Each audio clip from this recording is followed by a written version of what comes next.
Bonsoir, très joyeux Noël à toutes et à tous et bienvenue dans la dernière émission de l'année de Oblique.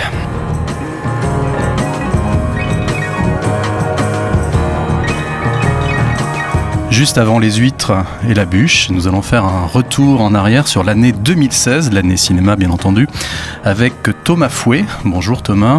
Bonjour. Vous êtes un habitué de l'émission, vous êtes journaliste cinéma, vous êtes le rédacteur en chef. Adjoint.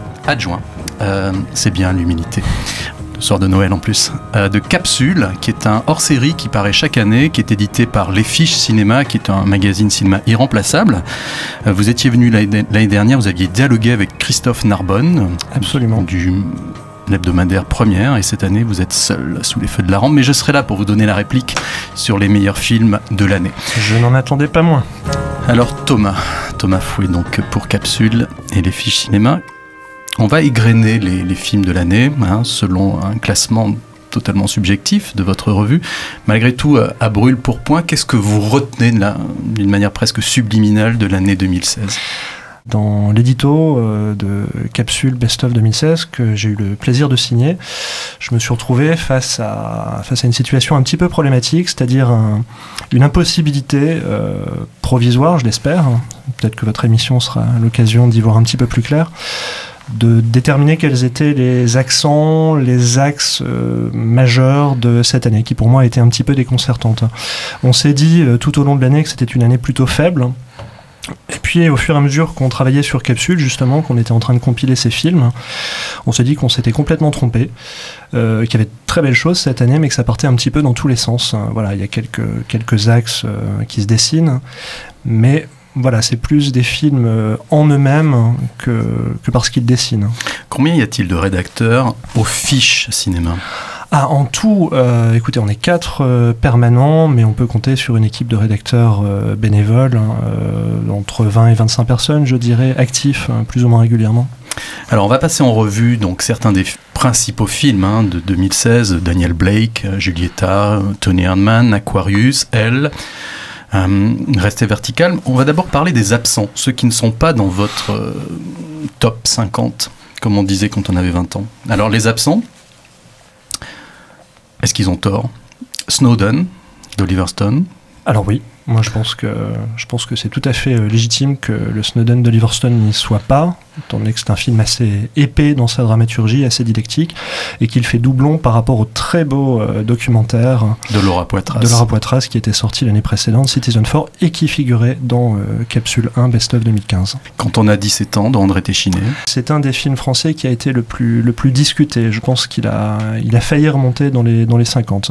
Ça n'a pas été le cas, mais mention honorable. Un film qui a beaucoup plu visiblement, beaucoup de gens m'ont dit va le voir, alors je l'avais déjà vu, c'était Captain Fantastic de Matt Rose sur cette famille qui vit coupée du monde et qui, à l'occasion d'un enterrement, va être obligé de retrouver la civilisation. Peut-être que ce qui a joué en défaveur du film, c'est qu'entre le moment où le film a été montré à Cannes dans le cadre de la compétition Un certain regard, il a été relativement mal reçu, un peu comme l'ensemble de la compétition Un certain regard cette année, et au moment de sa sortie en salle quelques mois plus tard, il a été reçu de façon beaucoup plus favorable. Je ne sais pas très bien ce qui s'est joué là-dessus par rapport à l'accueil critique et public du film, mais voilà, ça explique peut-être un petit peu que le film n'y soit pas. On publie dans quelques mois l'annuel du cinéma, dans lequel on compile évidemment les critiques de tous les films sortant en salle tous les ans en France, bénéficiant d'un agrément CNC, et il y en a 700, un peu plus de 700 pour l'instant, on est en train de faire le décompte, donc évidemment c'est très difficile quand on voit 200-300 films par an, voilà, forcément il y en a 400 qui passent à la trappe. Allez, je termine juste par un film dont je pensais qu'il serait dans votre top 50 pour être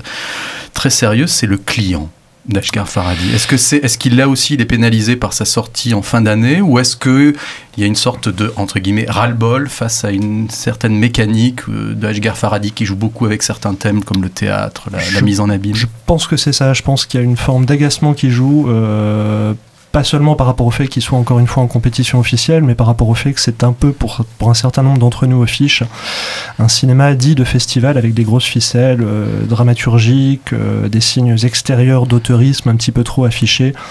Je pense que depuis ses premiers films, moi j'aimais énormément À propos d'Ellie, par exemple, que je trouvais un film absolument splendide, mais je pense qu'il a beaucoup perdu depuis, qu'il s'est un peu engoncé dans sa posture d'auteur.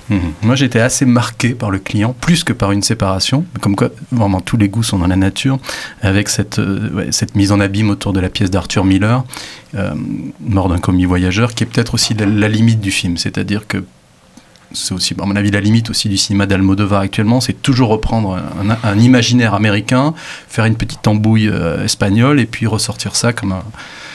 Voilà, il y a des choses merveilleuses dans ces deux films, mais bon, voilà. Allez, on va passer maintenant avec la voix de Liliana Alves, qui est une étudiante diplômée de l'ICAR, une école de médiation culturelle, et qui, avec sa douce voix, va nous faire les 10 premières places du magazine, du hors-série Capsule. Numéro 10... Réparer les vivants, un film réalisé par Catel qui est viré. Numéro 9. Fait de beaux rêves, réalisé par Marco Bellocchio. Numéro 8. Homeland, Irak année 0, réalisé par Abbas Fadel. Numéro 7. Victoria, un film réalisé par Justine Triet. Numéro 6. Maloute, réalisé par Bruno Dumont. Numéro 5. Personal Shopper, réalisé par Olivier Assayas. Numéro 4. Tony Erdmann, réalisé par Maren A2. Numéro 3.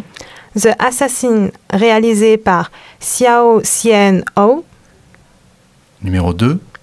Aquarius, réalisé par Kleber Mendoza Filho. Numéro 1. Elle, réalisé par Paul Verhoeven. On va écouter un premier extrait. On va écouter donc le film qui a eu la Palme d'Or. Moi, Daniel Blake. Good morning, Mr. Blake. I'm appointed to carry out assessments for employment and support allowance. Can you walk more than 50 metres? Yes. Can you raise either arm to put something in your top pocket? Yes. Palme d'Or, Ken Loach. Qu'est-ce que vous avez pensé, vous, Thomas Fouet, de Moi, Daniel Blake? Moi, personnellement, qu'ai-je pensé de Moi, Daniel Blake? Écoutez, c'est un petit peu compliqué. Je trouve qu'il y a un petit regain de vitalité chez Loach avec ce film-là. Après, dans l'ensemble, je suis moyennement convaincu. Je suis persuadé du fait que le constat qu'il dresse est implacable, absolument réaliste. Je pense que son cinéma est, selon la formule consacrée, d'utilité publique, qu'il est le seul à le faire de cette façon-là et avec cet impact-là, même si peut-être généralement les gens qui vont voir les films de Ken Loach sont un peu ralliés à sa cause d'ores et déjà, avant d'entrer dans la salle. Mais il y a eu suffisamment de films très forts politiquement, et je crois que dans la sélection que vous avez faite, on aura l'occasion d'y revenir un petit peu plus tard, des films comme Aquarius, notamment ou Tony Erdmann. Il y a eu suffisamment de films politiques très forts cette année pour ne pas exonérer le film de Loach de ses faiblesses, de ses grosses ficelles, et de son côté routinier dans la forme. D'ailleurs, il n'apparaît qu'en 40e position, alors que Baccalauréat de Christian Mungiu, qui est un film très fort et plus métaphorique, et lui en 11e position. Absolument. Vous étiez à Cannes, j'imagine. J'étais à Cannes, oui. Est-ce qu'il n'y a pas une sorte de paradoxe qui fait qu'à Cannes, où il y a l'abondance, j'allais dire l'abondance de biens, l'abondance d'hôtels, l'abondance de films, est-ce que chez le jury, dans les jurys, il n'y a pas une culpabilité qui fait qu'on élit souvent des films qui montrent la misère? C'est possible, mais alors cette année c'est d'autant plus paradoxal que, comme je vous le disais, il y avait suffisamment de beaux films en compétition. Moi je pars du principe que le palmarès de cette année est d'autant plus décevant que la compétition était sans doute la plus belle depuis des années. Et je pense notamment à des films comme, encore une fois, Tony Erdmann et Aquarius, qui sont aussi des démonstrations politiques, mais qui ne sont pas que ça. Donc effectivement, je suppose que ça joue un petit peu sur la mauvaise conscience du festival, qui a envie de faire passer un message à l'international, de marquer le coup, mais cette palme m'a déconcerté. Ouais, ce qui m'a frappé dans Moi, Daniel Blake, bon, évidemment c'est un film fort sous bien des aspects, mais c'est le côté relativement aussi quand même calibré du scénario. C'est-à-dire qu'on a derrière la plume, on a le fameux Paul Laverty, toujours, qui écrit beaucoup de scénarios, et de même que j'ai toujours été surpris que le scénariste qui avait fait la liste de Schindler soit aussi le scénariste qui avait fait Tintin. Il s'appelle Steven Zayan, les deux films de Spielberg. Je me demande si un scénariste qui scénarise trop de films n'arrive pas à un moment à faire des formules. Et dans Moi, Daniel Blake, au milieu de toutes les qualités du film, j'ai eu l'impression malgré tout que c'était relativement sec. Je suis assez d'accord, oui, mais ça fait des années que Loach et Laverty collaborent, et je pense qu'on est en train de voir depuis quelques années, encore une fois, les limites de ce système-là. Encore une fois, c'est un petit peu, non pas dogmatique, parce que je pense que tout ce qui est montré dans le film est vrai, et qu'il a raison de le montrer, mais dans la forme, dans le déroulé du récit, voilà, on touche un peu aux limites du système Loach-Laverty. Allez, on va partir en Espagne, on va quitter l'Angleterre. Julieta de Pedro Almodóvar. ¿Julieta? Tía, no me lo puedo creer. ¿Julieta? ¡Madre mía! ¡Qué sorpresa! Pedro Almodóvar, il travaille beaucoup sur le double, hein, La piel que habito, etc. Donc là, c'est une histoire voilà, d'identité, de deuil aussi. Qu'est-ce que vous avez pensé de ce film ? J'aime assez ce film. J'ai signé le texte d'ailleurs concernant Julieta, et je trouve que c'est plutôt un beau Almodóvar qui redresse la barre par rapport aux Amants passagers, qui était un film par lequel Almodóvar, il y a quelques années, essayait de renouer avec sa veine movida, avec le côté un petit peu comique, délié des années 80. Là, il y revient aussi aux années 80, mais c'est plus dans les gammes chromatiques, c'est plus dans l'univers. Comme vous le disiez, c'est toujours autour de la question du double, c'est toujours autour de la question du passé qui ne passe pas, qui poursuit les personnages, qui les condamne d'une façon ou d'une autre. J'aime beaucoup la façon dont il se joue du code du mélodrame, de la construction du récit en gigogne. Mais voilà, je sens un petit peu l'exercice de style à un moment donné. Ça ne m'empêche pas de trouver le film assez beau dans l'ensemble. Alors précisons pour ceux qui ne l'ont pas vu ou ceux qui l'ont vu que le film est adapté des nouvelles de Alice Munro, absolument. Une nouvelle qui s'appelle Hasard, Bientôt et Silence. Et évidemment, il y a quelque chose qui a fait beaucoup de mal au film, c'est que Pedro Almodóvar a été pris la main dans le sac pour le trafic d'argent sale. Absolument. Dans les Panama Papers, comme Stanley Kubrick d'ailleurs post-mortem, dont on a appris qu'il avait détourné de l'argent. Évidemment, il a annulé sa promotion, je crois, en Europe, mais bon, ça ne touche... voilà. Mais j'ai trouvé le film un peu court dans Julieta. Évidemment, il y a cette fin qui est très forte, mais très courte aussi. Je suis assez d'accord, oui, mais je sais pas, il y a des choses qui sont assez séduisantes, même si c'est un peu sur le plan théorique de temps en temps, cette façon de mêler la veine de la telenovela, des rebondissements à outrance, et puis de la tragédie, des éléments les plus emblématiques de la tragédie. Je trouve que c'est toujours assez intéressant la façon qu'a Almodóvar de travailler là-dessus. Il y a beaucoup de loups par ici. Je me balade pas avec ça pour chasser les lapins. C'est vraiment pénible, vous savez. Ouais, je me doute. Non, vous vous doutez pas, vous avez pas idée de ce que c'est. Ça vous dérange pas si je reste un peu avec vous ? Bah non, je suis pas fâchée de voir quelqu'un. Asseyez-vous. Alors, c'était Rester vertical de Alain Guiraudy, qui est très très bien classé dans votre top 50, numéro 13. Il est juste derrière, je parle de cinéma français, Réparer les vivants. Il est derrière, à ma grande surprise, Victoria. Il est derrière Maloute. Et il est derrière Personal Shopper d'Olivier Assayas. Mais est-ce que Personal Shopper est un film français ? Vous avez interviewé Alain Guiraudy. Absolument. Pour Rester vertical. Ce qui est toujours un plaisir. Ouais. Et j'imagine que son film, le film et l'homme sont assez proches, de côté à la fois cinglant et en même temps extraordinairement pudique. Pudique, très aimable, très ouvert au dialogue, comme l'est son cinéma d'une façon générale, j'ai l'impression. Là où l'homme et l'œuvre se rejoignent, c'est qu'on l'a interrogé évidemment sur la construction du film, qui est d'un abord un peu plus délicat que ne l'était L'Inconnu du lac, qui était vraiment un summum de classicisme. Guiraudy lui-même est très fier de la construction du scénario de L'Inconnu du lac, mais il a voulu donner un petit coup de volant à gauche ou à droite, je sais pas très bien, et essayer de faire quelque chose d'un peu plus proche de ses envies, d'un peu plus délié. Et je trouve que c'est ce qui est très beau dans le film, c'est qu'on sent qu'à chaque fois que quelque chose apparaît à l'écran, ça a été à la base de la motivation, de l'envie de faire le film, c'est-à-dire filmer le loup, filmer le sexe d'une femme, filmer l'enfantement. Je sens à chaque plan l'envie très forte que ce qui est à l'écran y soit, justement, et je trouve que c'est la grande qualité du film. Et évidemment, filmer son propre baby blues, Alain Guiraudy, puisque L'Inconnu du lac a été un succès quasiment européen, et donc... et que faire après L'Inconnu du lac, quelle piste artistique. Quand Fellini faisait 8,5, c'était parce qu'il n'arrivait pas à faire son 9e film. Et donc mais alors là, c'est pas du tout, d'après ce qu'il nous en a dit, c'est pas pas du tout un aveu d'échec, c'est vraiment qu'il a trouvé que L'Inconnu du lac était plutôt un beau film et qu'il avait envie de partir sur quelque chose d'un petit peu plus délié, d'un peu plus chaotique, d'un peu moins lisible, qui lui correspond plus dans l'ensemble, je pense. À titre personnel, j'ai préféré et de loin Rester vertical à L'Inconnu du lac, que j'avais trouvé plus pitché, pardon pour cet anglicisme, plus voilà, une espèce de des codes évidemment un peu subvertis par l'homosexualité, juste après La vie d'Adèle. Et puis je trouve que Rester vertical, c'est tout simplement le plus beau titre de film de l'année, et ça joue vu le nombre de niaiseries de titres dont je vous fais l'économie. I'm Tony Erdmann. I'm consultant and coach. Wow. Also ich habe zum Beispiel von meinem Vater gelernt, wie man eine Käsereibe benutzt. Ist das eine spezielle Käsereibe? I'm Ambassador Erdmann. And this is my secretary, Miss Stuck. Hello. Hi. Tony Erdmann de Marraine à deux. Est-ce que comme moi, Thomas, vous avez pleuré?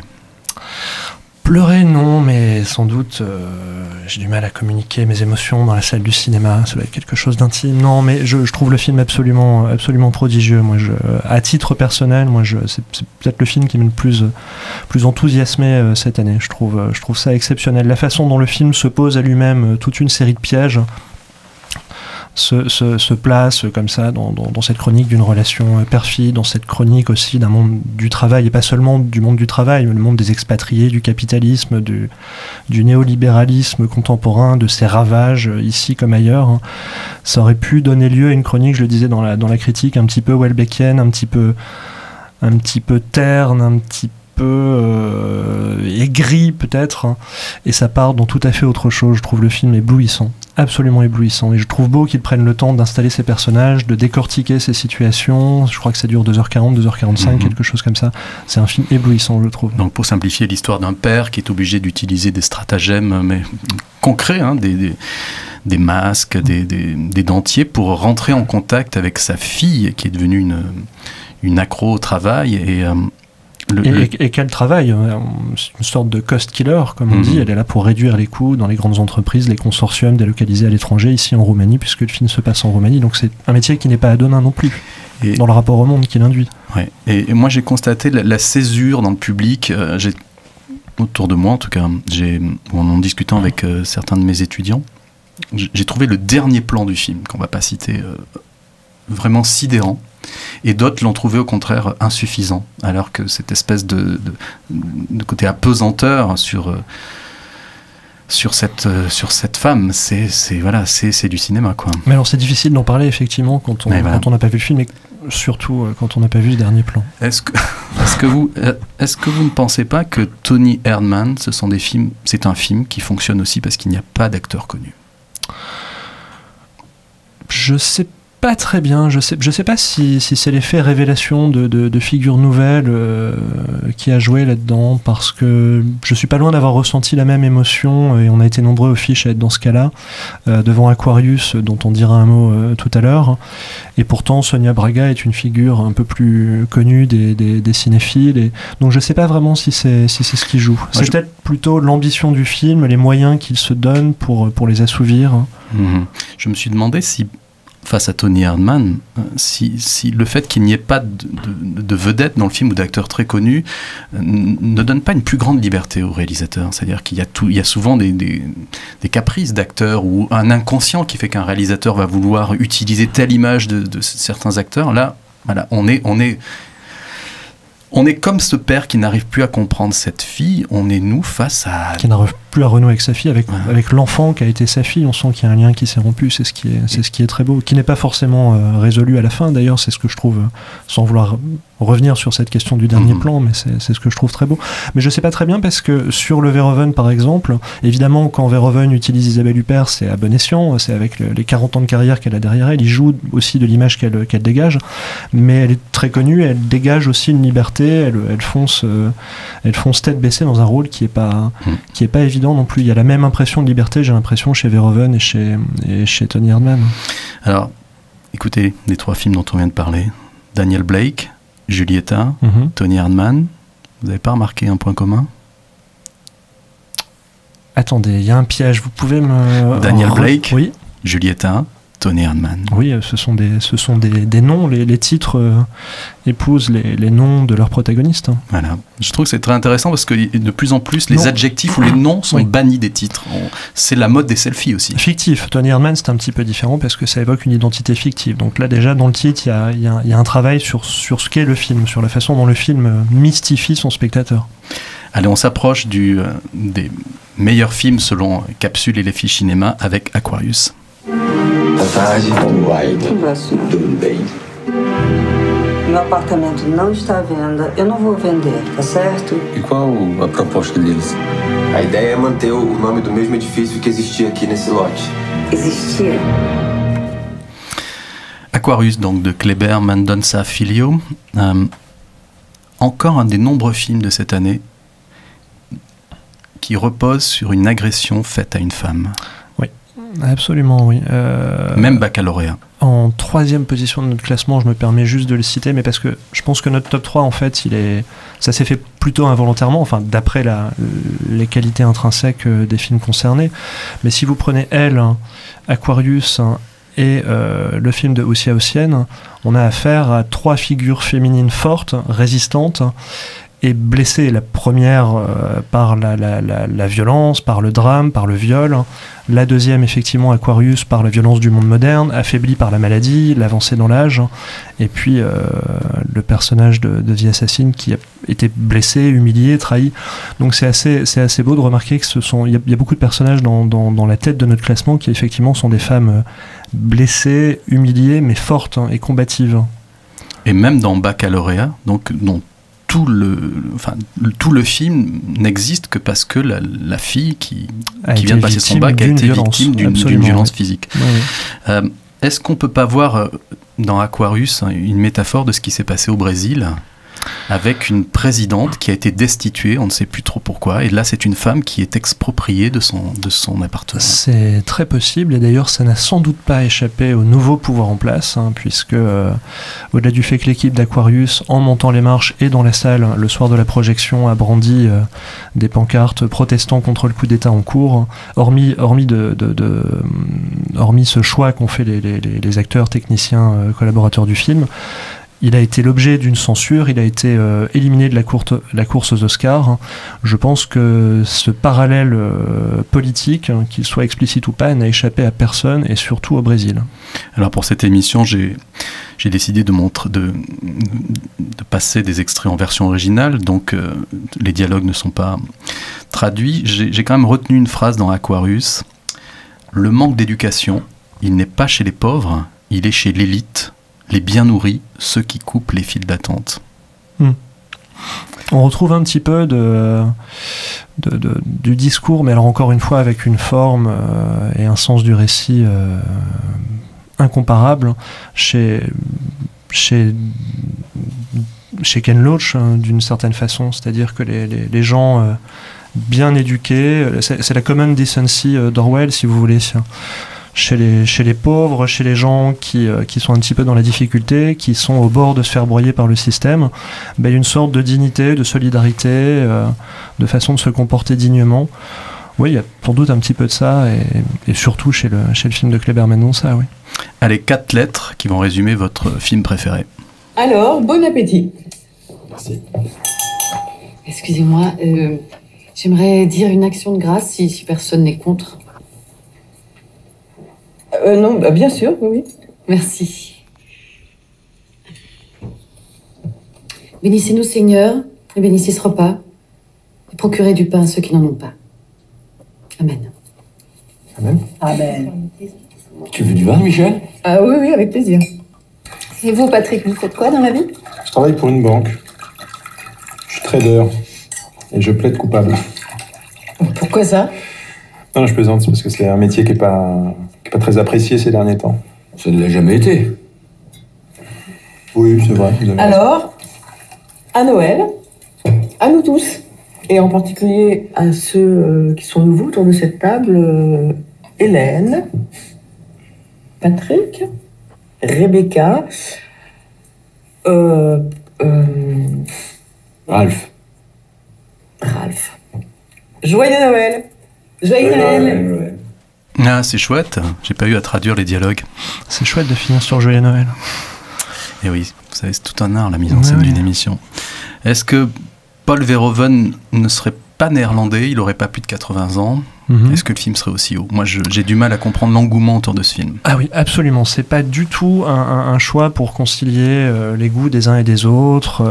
C'est pas le choix d'un cinéma classique qui rallie un peu les suffrages de tout le monde. Moi, je l'ai trouvé très classique, ce film.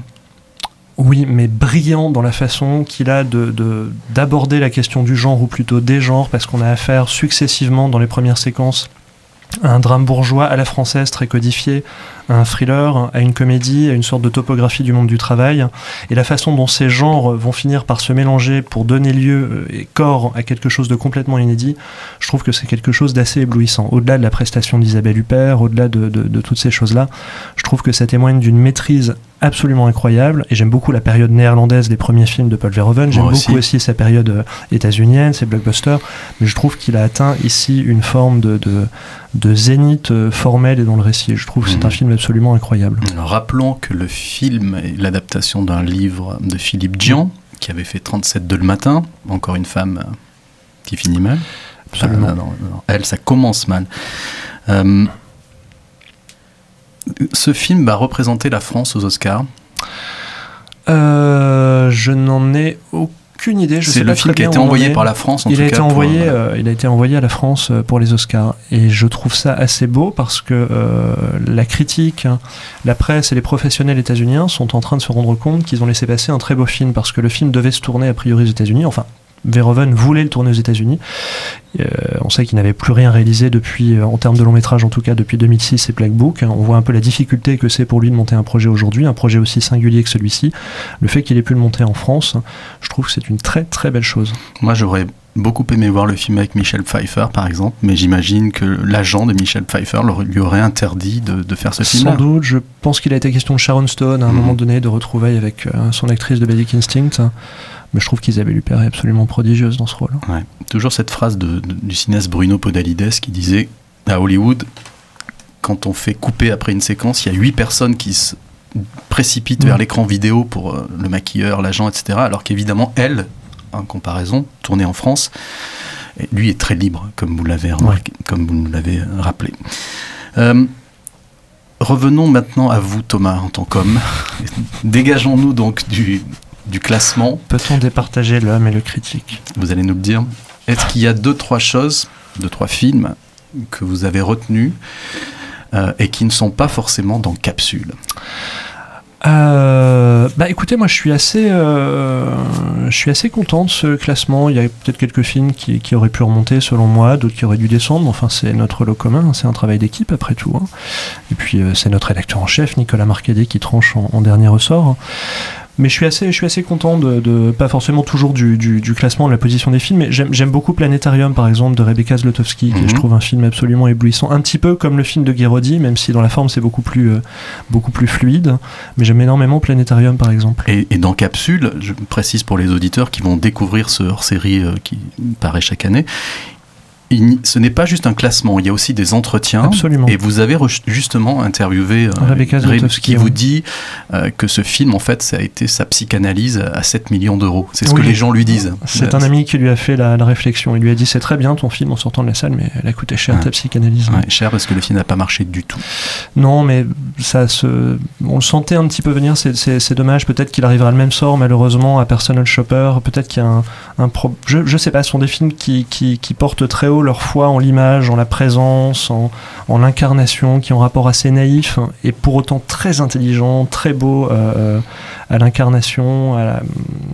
Donc voilà, je sais pas si c'est des films dans notre époque, je vais être un petit peu à l'emporte-pièce, ça va être vraiment à la louche, mais j'ai l'impression que si l'époque est un peu plus au cynisme, à l'ironie, au second degré, ce sont des films qui sont un petit peu en marge, malheureusement, parce que je les trouve magnifiques tous les deux.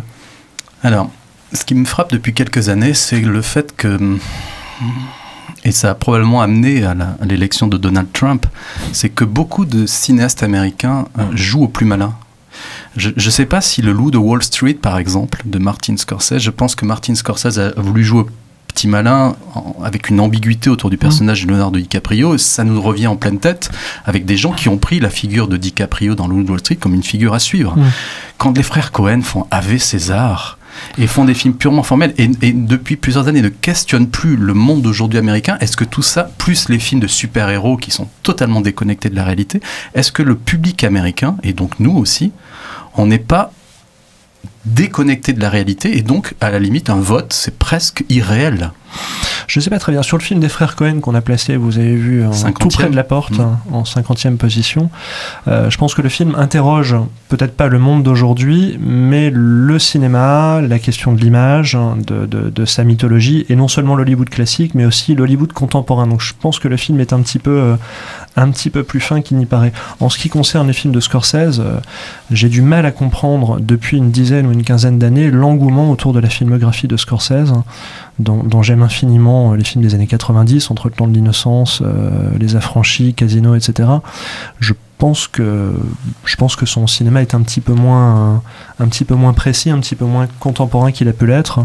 Et effectivement, je suis pas sûr, mais je veux pas juger de la fiction, je veux pas être dans le registre d'un truc que j'ai l'habitude de dénoncer qui s'appelle la haine de la fiction, c'est-à-dire prendre des personnages sur l'écran comme des modèles, des contre-modèles, des archétypes sociologiques. Je pense que c'est un peu plus compliqué que ça. Mais c'est vrai que le Loup de Wall Street, moi, personnellement, ne m'impressionne pas des masses. Est-ce qu'il y a un film américain récemment qui vous a questionné, interrogé sur l'Amérique d'aujourd'hui ? Sur l'Amérique d'aujourd'hui, comme ça, à brûle pour point, j'aurais envie de vous dire non. Par goût de la provocation, j'aurais envie de parler ce qui est en quelque sorte une sorte de coproduction états-unienne qui s'appelle Homeland, d'Abbas Fadel, donc qui est un film 100% irakien avec également des fonds français en post-production. Qui est placé très haut dans votre Qui est placé très haut, qui est un documentaire absolument incroyable, qui enregistre l'attente puis le lendemain de l'intervention irakienne, la deuxième guerre d'Irak, avec les conséquences qu'on sait pour le peuple irakien et de par le monde. On pourrait presque tracer une histoire contemporaine du proche Moyen-Orient et de l'Europe entre ça et Fuoco Amare de Gianfranco Rossi. Voilà. Causes et conséquences, sans vouloir être dans l'explication réductrice, c'est beaucoup plus compliqué que ça, la géopolitique évidemment, mais ce film-là, à mon avis, est un film important. Alors, il n'est pas du tout états-unien, mais c'est un film important pour comprendre le monde dans lequel on vit et comment une civilisation, une nation, un peuple ont été partiellement détruits. Alors rappelons que Fuoco Amare, que vous avez cité, est un film de Gianfranco Rosi et qui parle de Lampedusa et qui en parle d'une manière stupéfiante et qui est placé très haut dans votre classement. Oui. Quand vous voyez Xavier Dolan, qui est devenu l'ambassadeur, l'icône de Louis Vuitton et qui pose avec des sacs Louis Vuitton en noir et blanc, est-ce que ça pose pas un problème quand même de bogossitude? Est-ce qu'on va pas inviter Xavier Dolan maintenant parce qu'il est jeune et qu'il a les meilleurs techniciens possibles? Je sais pas très bien, moi ce qui s'est passé, par exemple, l'an dernier, peut-être ça a été un peu moins sensible cette année, mais ce qui s'est passé l'an dernier, non, il y a 2 ans plutôt, autour de Mommy, c'est que en l'espace de 3 semaines, 1 mois, Positif, Les Cahiers, Première, Les Inrocks, tout le monde lui a consacré sa une. La une, c'était pas des images du film, c'était pas des images des acteurs, c'était des images de Xavier Dolan. Il était devenu l'image de ses films. Il passait devant ses films, une sorte de starification, comme vous le soulignez, alors qu'il devienne icône de mode ou... Il a fait la couverture du Figaro Madame. Voilà, ça ne m'étonne pas. Libre à lui, mais qu'il gagne de l'argent, qu'il gagne de l'argent avec Louis Vuitton. Libre à lui, mais je veux dire, on est dans le réalisateur, acteur, ambassadeur, et je me demande si ça va pas... Metteur en scène de lui-même, avec toute la mythologie qu'il a fondée lui-même, et qu'un certain festival l'a aidé à fonder aussi, c'est-à-dire ce mythe du cinéaste le plus jeune de l'histoire, appelé à obtenir la récompense suprême. Bon, on sait maintenant que c'est fini, il battra jamais Soderbergh, mais toute cette mythologie, effectivement, toute cette starification, cette glamouritude, si vous me pardonnez le néologisme, oui, c'est un petit peu agaçant. Ça ne l'a pas empêché, à mon sens, de faire un film plutôt beau cette année. Je sais pas pourquoi je l'ai aimé, bon, c'est une exception pour moi. Mommy m'agace profondément et je vois tout à fait ce que vous dénoncez dans la figure de Dolan. Thomas Fouet, merci beaucoup. Je pourrais citer aussi Patterson de Jim Jarmusch, 24e, Kylie Blues de Big Ann, 23e. On pourrait citer 45 ans dont on aurait pu parler. Très joli film. Très beau film avec Charlotte Rampling et Tom Courtenay. Et je précise aussi que vous êtes un fin musicologue, puisque vous avez fait 2 pages très intéressantes sur des utilisations de chansons qui ont souvent un sens, il y a souvent un sous-texte. Sur les chansons emblématiques de cette année de cinéma. Enfin, c'est une sélection, hein, on aurait pu en mettre beaucoup plus. Et avant donc je rappelle que Capsule, le cinéma se découvre, qui est paru en novembre 2016, qui est donc un best-of de 2016. Sur la couverture, il n'y a que des femmes. Je laisse le découvrir. C'est assez représentatif de notre top, des premières places. Ça coûte 19 €. Je le recommande fortement. C'est c'est un éventail. On ouvre, on referme, on reprend, etc. Et j'ai beaucoup pris de notes, évidemment, comme vous, j'imagine, au cinéma. Et cette année, il y a une phrase que j'ai retenue. Elle est dans Réparer les vivants de Catel Kilevere, et le personnage de Tahar Rahim, qui est donc un médecin qui est chargé d'avoir l'autorisation d'opérer une transplantation. Voilà. À un moment, il dit dans le film, un chardonneret peut sentir les sentiments humains. Il parle de l'oiseau. Ouais. Merci beaucoup Thomas Fouet. Merci à vous. À l'année prochaine. À l'année prochaine, avec plaisir.